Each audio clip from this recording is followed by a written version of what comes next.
সুলাইমান বলেন, পাখি তুই এখানে এসেছিস কেন? বলে, আমি চড়াই করতে করতে আপনার এরিয়াতে এসেছিলাম। তকদির সম্পর্কে কথা বলবেন, তকদির কাকে বলা হয় আপনি একটু বলুন তো আমাকে। নবী বললেন, তকদির সম্পর্কে তুই জানিস না? বলে, না। বলে, আয় উনুকা, তুই যে আমার এখানে এসেছিস, তোর মার পেটে আসার আগে 70 বছর আগে আল্লাহ লিখে দিয়েছে তোর তকদিরে। বলুন সুবহানাল্লাহ। বলে, আমার বিশ্বাস হলো না। বলে, বিশ্বাস হলো না? বলে, নাও। বলে, আপনি আমাকে তকদির সম্পর্কে তাহলে একটু বুঝান। কিতাব এসেছে হায়াতুল হাইওয়ান কিতাবটায়। সুলাইমান বললেন, এখান থেকে নিয়ে পূর্ব দিকে একটা লাস্ট একদম যে শেষ দেশে, ওখানে একটা বাদশা আছে। সুলাইমান নবী বলছে এটা তার মুজিজা ছিল। বলে, সেই বাদশার কি হলো? বলে, ওই বাদশা আছে, সেই বাদশাটার নাম হচ্ছে আলতাফিস। ওই বাদশার একটা বেটা আছে, তার বয়স হলো প্রায় মোটামুটি বছর 1.5 হবে। বলে, তাই? বলে, হ্যাঁ। বলে, আই উনুকা, এখান থেকে পশ্চিম দিকে শেষ প্রান্তরে একটা বাদশা আছে, তার নাম হচ্ছে জুলতাফিস। তার একটা বিটি আছে। আজ দিন 3 হলো সেই বাচ্চাটা জন্ম নেওয়া। শোন, তকদির কাকে বলে তুই জানিস না? বলে, নাও। বলে, আজ থেকে নিয়ে পাক্কা 16 বছর যেদিন পূর্ণ হবে, সেদিন ওই পূর্ব দেশের বাদশার ছেলে আর ওই পশ্চিম দেশের মেয়ে 16 বছর কার যেদিন পূর্ণ হবে, সেদিন তাদের দুজনার বিয়ে হবে। জোরে বলুন সুবহানাল্লাহ। এটাই ওদের তকদিরে লেখা আছে। অনকা পাখি বলল, আমি বিশ্বাস করলাম না, আমি গিয়ে দেখবো তারা বাস্তবে আছে কিনা। অনকা পাখিটা বাবা সোজা ওখান থেকে উড়ে চলে গেল। প্রায় 3 দিন পর্যন্ত বাপজি পাখিটা উড়ে চলে গেল। আল্লাহ তার ডানাতে এত শক্তি দিয়েছিল। ওই পূর্ব দেশের লাস্ট দেশে বাপজি দেখছি বাদশাটার নাম বাবা লোকে বলা বলি করেছে আলতাফিস।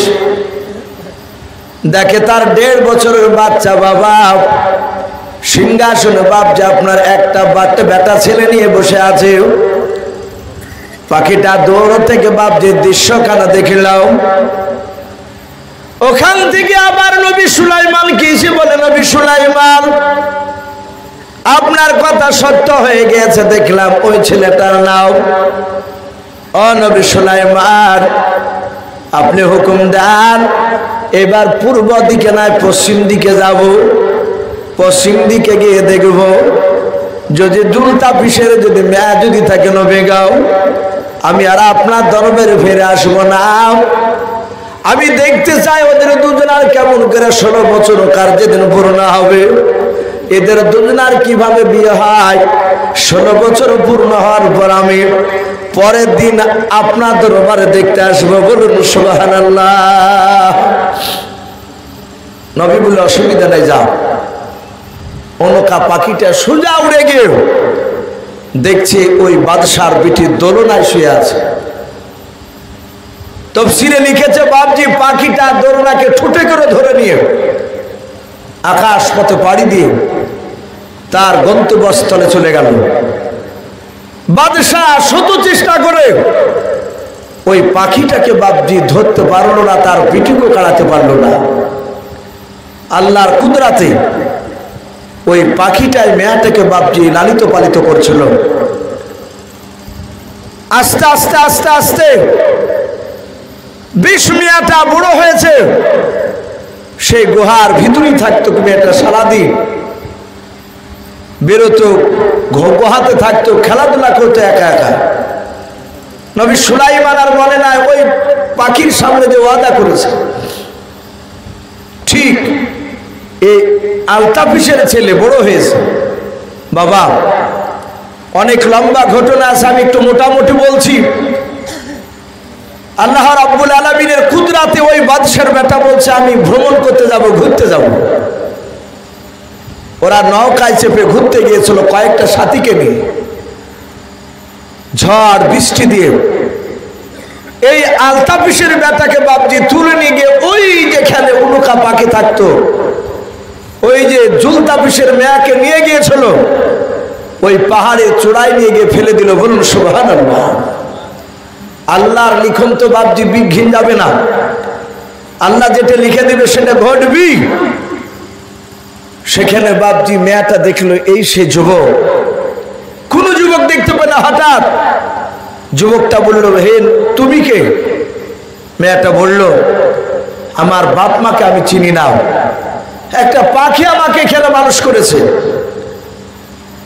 ও বললে আমি অমুক বাদশার ছেলে। বাপজি বেশ থাকে, গুহার ভিতর লুকিয়ে রাখে, জানতে দেয় না। ঠিক যেদিন 16 বছর পূর্ণ হলো, সেদিন এই রাজীব বিন বারমুশালা বলে, উনি ওই জায়গায় গিয়ে ওদের দুজনার বিবাহ করে দিয়েছিলেন তখনকার শরিয়াত অনুযায়ী। বলুন আলহামদুলিল্লাহ। সুলাইমান আলাইহিস সালাম তিনি জানেন না। পাখিটা 16 বছর যেদিন বাপজি 2 দিন হয়, সেদিন ওই মেয়াটাকে একটা বাক্সের ভিতরে ভরে নিয়ে এসেছিল। মেয়াটাও চালাকি করে ওই বাক্সের ভিতরে ওই যুবকটা ছেলেটাকে বাপজি ভরে নিয়েছিল। সুলাইমানকে বলেন, হে নবী সুলাইমান, আপনি তকদির সম্পর্কে কথা বলেছিলেন আজ থেকে 16 বছর আগে, 16 বছর 2 দিন আগে। হে নবী আপনি বলুন, পশ্চিম দেশের আমি এই জুলতাফিসের মেয়ে দেখেন বাক্সের ভিতর ভরা আছে, আমি তাকে নিয়ে এসেছি, আমি তাকে ছিনিয়ে নিয়ে গিয়েছিলাম। কই বিয়ে তো হয় নাই। পাখিটা জানি না যে বাপ যদিকে বিয়ে হয়ে গেছে। তা সুলাইমান আলাইহিস সালাম তিনি অবাক হয়ে গেলেন, তাই তো, আমি তো ওর সাথে চ্যালেঞ্জ ছুড়েছিলাম। রাজীব বিন বারমুশালা বলেন, হুজুর ভয় পাবেন না, আল্লাহ চাইলে সব সম্ভব। ওই বাক্সের ভিতরে ওই মেয়েটার স্বামী সিদ্ধ ভরা আছে। সুলাইমানকে সব ঘটনা খুলে বললে। পাখিটা অবাক হয়ে গেল। সুলাইমান বলেন, এটাই হচ্ছে তকদিরে লেখো। এই যে আমরা এখানে বসে আছি, রাত্রি 12টার পর কতটা মানুষ থাকবে, যতটা লেখা ছিল বাপজি ততটা তার বাইরে হবে না। সুলাইমানের দরবারে পাখিটা বলল, নবী আমাকে ক্ষমা করে দেন। পাখিটা তার নিজের দেশে আবার চলে গেল। সুলাইমান আলাইহিস সালামের নবীর ব্যাপারে জানার পরে, তকদিরের ব্যাপারে জানার পরে, সুলাইমান আলাইহিস সালাম রাজ দরবারে সিংহাসনে বসে আছে। কেতাবে লিখেছে, আল্লাহ বলছেন, আমি সুলাইমানকে আমার বাতাস আমি তাবে করে দিয়েছিলাম। উনি বাতাসের সাহায্যে চলাফেরা করতেন। সুলাইমান এই বিশাল সিংহাসন নিয়ে তিনি আকাশ পথে কতটা উপর দিয়ে উড়ে যেতেন, ওটাও লেখা আছে। 1350 কিলোমিটার উপর দিয়ে উড়ে যেতেন। বলুন সুবহানাল্লাহ। শুধু তাই নয়, আল্লাহ বলেন, আমি সুলাইমানকে এত ক্ষমতা দিয়েছিলাম, 1350 কিলোমিটার উপর দিয়ে উড়ে যাওয়ার পরে ওখান থেকে জমিনে তাকালে জমিনের পিপিড়া চলতো। এই যে পিপিলিকে আমরা পিপিড়া বলি, এই পিপিড়া তিনি ওখান থেকে দেখতে পেতেন। এত আল্লাহ রাব্বুল আলামিন ক্ষমতা দিয়েছিলেন। তাই সুলাইমান আলাইহিস সালাম ওই সিংহাসনে বসার পর মানুষ আর দিন বাবা সিংহাসনের চেয়ারের উপরে বসে আছে। আল্লাহ বলেন, আমি পাখিদেরকে দাবি করে দিয়েছিলাম, সুলাইমান আলাইহিস সালাম সারাদিন যখন সিংহাসনে বসে থাকতেন, আকাশ পরিষ্কার থাকলে বাবা সূর্যের তাপ লাগবে বলে আল্লাহ পাখিদেরকে তার তাবে করে দিয়েছিলেন। সুলাইমানের সিংহাসনের উপরে, মাথার উপরে বাবা হাজার হাজার পাখিরা ডানাতে ডানা মিলে সূর্যের তাপকে আড়াল করে তারা বাপজি উড়ে দাঁড়িয়ে থাকতো। বলুন সুবহানাল্লাহ। আল্লাহর কুদরতে বাপজি ভাসমান আকাশে উনি দাঁড়িয়ে থাকতেন। বাজ পাখি দেখেন সময়তে একভাবে দাঁড়িয়ে আছে। বেশ কিছুক্ষণ তারা দাঁড়িয়ে থাকতে পারে। আবার ওই পাখিগুলো এইভাবে বাপজি ডানা লড়ায়ও না, একদম মনে হচ্ছে একদম স্ট্রিট হয়ে দাঁড়িয়ে আছে, ভাসছে কিংবা চলে যাচ্ছে। পাখিরা সারা দিন বাপজি সূর্যের তাপ আড়াল করে দাঁড়িয়ে থাকতো। সূর্য যেদিন বাপজি তাপ হতো না, আকাশে মেঘ থাকতো, তখন আর পাখিরা ওখানে থাকতো না। সুলাইমানের কাছ থেকে হুকুম নিয়ে তারা আপন আপন চলে যেত। তাই নবী সুলাইমান ভ্রমণ করতে যাবেন, ঘুরতে যাবে, তাই কেতাবে লিখেছে, কোরআন শরীফে এসেছে। সুলাইমান কি বললেন? ওয়াহশিরা লিসুলাইমান জুনুদুহু মিনাল জিন্নি ওয়াল ইনসি ওয়াত তায়রি ফাহুম ইউজাউন। হযরত সুলাইমান আলাইহিস সালাম জিন আর মানুষ আর পাখিদেরকে বাবা ডাক দিয়ে বলেছেন, ও জিন মানুষেরা, আমি এখান থেকে ভ্রমণ ঘুরতে যাব বলাও, তোমরা আমার সঙ্গে ঘুরতে যাবে কিনাও? আমি সিংহাসন কেন আকাশ পথে উড়ে নিয়ে যাব। জিন আর মানুষ আর পাখিরাও সবাই মিলে বাপজি চিৎকার করে বলেছিল, ও নবী সুলাইমান, আপনি চিন্তা করবেন না, আপনাকে আমরা সকলেই নবী বলে মানি গাও, বাদশা বলে মানি। ও নবী সুলাইমান, আপনি যেই দিকে নিয়ে যাবেন সেই দিকে আমরা যেতে রাজি আছি। আল্লাহর নবী সুলাইমান আলাইহিস সালাম বাতাসকে বাবা ইশারা করে ডাক দিয়ে বলেছিলেন, ও বাতাস, আমার বিশাল বড় সিংহাসন কেন তুমি আকাশ পথে তুমি উড়ে নিতে চলাও, উড়ে নিয়ে চলো। বাতাসে বাপজি উড়ে নিয়ে যেতে শুরু করে দিলাও। ওই 1350 কিলোমিটার ওপর দিয়ে সুলাইমান আলাইহিস সালাম তিনি বাবা আকাশ পথে উড়ে চলে যাচ্ছিলেন। সুলাইমান আলাইহিস সালাম যে ময়দানে বাপজি নামবেন বাবা, ওই অপর থেকে বাপজি ময়দানের দিকে আপনার তাকালেন, ওই মাটার দিকে তাকালেন। কোরআন শরীফে বাপজি কথা আছে, পাওয়া যায়, হাত্তা ইযা আতাও আলা ওয়াদিন নামাল। সুলাইমান বলে, আমি যেই ময়দানে নামবো আমি তাকালাম, ওই ময়দানে দেখলাম হাজার হাজার লক্ষ লক্ষ পিঁপড়া রয়েছে। বলুন সুবহানাল্লাহ। ওই ময়দানের ভিতরে সবাই ময়দানের উপরে ঘোরাফেরা করছে পিঁপড়া। সুলাইমান আলাইহিস সালাম আমি বাতাসকে বললাম, ওই ময়দানে পিঁপড়া দেখতে পাওয়া যাচ্ছে, ওখানে নামা।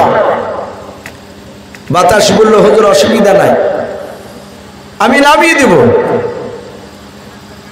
সুলাইমান আলাইহিস সালাম বলেন, আমি দেখে নাও, আমার সিংহাসন যখন ওই ময়দানের দিকে যাচ্ছিল, আমি ময়দানের দিকে লক্ষ্য করে দেখলাম হাজার হাজার পিঁপড়ার মধ্যে থেকে বাবা একটা পিঁপড়া এভাবে সুলাইমানের দিকে অপর দিকে বাপজি মাথা উঁচু করে দেখলাম। দেখার পর ওই পিঁপড়াটা আবার নিচু দিকে মুখ করে কি যেন গুনগুন করে বললাম। সুলাইমান বলেন, আমি সিংহাসন নিয়ে ময়দানে নামার আগে দেখলাম যে পিঁপড়াটা আমার দিকে চেয়ে আমার সিংহাসন খানা দেখেছিল। ওই পিঁপড়াটা কি যেন বলল, আমার সিংহাসন আমার আগে দেখলাম। হুড় হুড় করে লক্ষ লক্ষ পিঁপড়া সবাই তারা আপন আপন গর্তে চলে গেল। বলুন সুবহানাল্লাহ। সব গর্তে, শুধু একটা পিঁপড়া, ওই যে পিঁপড়াটা অপর দিকে তাকিয়েছিল, ওই পিঁপড়াটা মাটির ওপরে দাঁড়িয়ে। বাপজি আমার সোনা নানেরা, সুলাইমান আলাইহিস সালাম সিংহাসন থেকে একাই নামলে, নামার পর দেখছেন ময়দানে পিঁপড়াটা একাই দাঁড়িয়ে। সুলাইমান কাছে গেলে, কাছে যাওয়ার পর পিঁপড়াটাকে এভাবে ডান হাত দিয়ে ধরলে, ধরে বাম হাতের তালু তো নিলেন হাতের উপরে। মুফাসসিরিন কেরাম লিখেছেন পিঁপড়াটা কত বড় ছিল। বাপজি আমরা দুনিয়াতে তীরমোহনীতে বলে, বেলনাগায় বলেন, কয়েক রকমের পিঁপড়া দেখতে পায়। একটা পিঁপড়া দেখেন আপনার ওই মরা খেকে পিঁপড়া বলে, লাল পিঁপড়াগুলো ছোট ছোট পিঁপড়া পায়ে কামড়ায়, খুব বিষ। আর একটা পিঁপড়া দেখবেন বাবজি, ওকে মস্তান বলে আমাদের এলাকায়। লাল পিঁপড়ে আপনার ওই কাঠে শিমল গাছে থাকে, লাল পিঁপড়ে, ওটাকে কাঠ পিঁপড়া বলে। অত যদি বাবজি চোখে যদি একবার কামড়িয়ে দেয় তো দেখে মনে হবে যে কানা দাজ্জাল, এমন ভাবে ফুলে যায়। আর একটা পিঁপড়ে আছে দেখবেন কালো মোটা মোটা, ওরা বা মুখ এরকম করে হা করে ধরলে বিলেটের মতন কেটে নেয়, ওটাকে ডাহা পিঁপড়া বলে আমাদের এলাকায়। আর একটা পিঁপড়ে আছে বাবজি কালো ছোট ছোট সসেলে পিঁপড়া বলে, ও কামড়াই না, ও গায়ে উঠে উঠলে বাবজি সুরসুর করে শুধু। আল্লামা কামালউদ্দিন দামিরি রহমাতুল্লাহ আলাইহি বলেন শুধু পিঁপড়ার ব্যাপার নেই, উনি বলেন গোটা পৃথিবীতে আল্লাহ পিঁপড়াও ৬,০০০ রকমের আছে। বলুন সুবহানাল্লাহ, ৬,০০০ রকমের। আমরা কয়েক রকম দেখতে পাই। তাহলে পিঁপড়াটা কোন পিঁপড়া কত বড় ছিল? মুফাসসিরিন কেরাম লিখেছেন পিঁপড়াটা ছিল একটা মুরগির সমান। একটা মুরগি হাতে তালুতে নেওয়া সম্ভব না অসম্ভব? কথা বলে সম্ভব। সুলাইমান পিঁপড়াটাকে নিয়ে পিঁপড়াকে ডাক দিয়ে বলে, এই পিঁপড়া, এই পিঁপড়ার ভাষায় বল, তুই আমার সিংহাসন দিকে তাকিয়ে তোর প্রজাদেরকে কি বললি? পিঁপড়া আশ্চর্য হয়ে বলছে, ওগো নবী সুলাইমান, পিঁপড়ার ভাষায় যে আপনি আমার ভাষা বলতে পারেন? পিঁপড়া বলছে না। সুলাইমান বলেন, আমি তোর ভাষা বলতে পারি, বুঝতে পারি। এই পিঁপড়া, এই বল, তুই আমার সিংহাসন খানা দেখে তুই কি বলেছিলি, একটু তাড়াতাড়ি বল। সুলাইমান আলাইহিস সালাম যাহা তুই কথা বলেছে, পিঁপড়া দুটো বাবজি মুফাসসিরিন কেরাম দুই রকম রাবি দুই রকমের বাবজি বয়ান করেছে। পিঁপড়াটা কি বলেছিল তার প্রজাদেরকে? পিঁপড়া বলেছিল, নবী সুলাইমান শুনে নেন, সবাই মিলে এই ময়দানে যত আপনার সিংহাসন শয়ন রয়েছে, বলে হ্যাঁ, ওই যে পাখি দেখতে পাওয়া যাচ্ছে, বলে হ্যাঁ, ওরা সবাই মিলে আপনাকে নবী সুলাইমান বলে বাদশা বলে মানে, বলে হ্যাঁ। ডাক দিয়ে বলেছিল, নবী সুলাইমান, আমরা সবাই মিলে আল্লাহর জিকির করেছিলাম। ওগো নবী সুলাইমান, আমরা জিকির করেছিলাম। আল্লাহ কোরআনে বলেন, ইউসাব্বিহু লিল্লাহি মা ফিস সামাওয়াতি ওয়া মা ফিল আরদ। আমার আল্লাহ বলেন, সারা পৃথিবীতে বাবজে যত মাখলুকাত রয়েছে সবাই তারা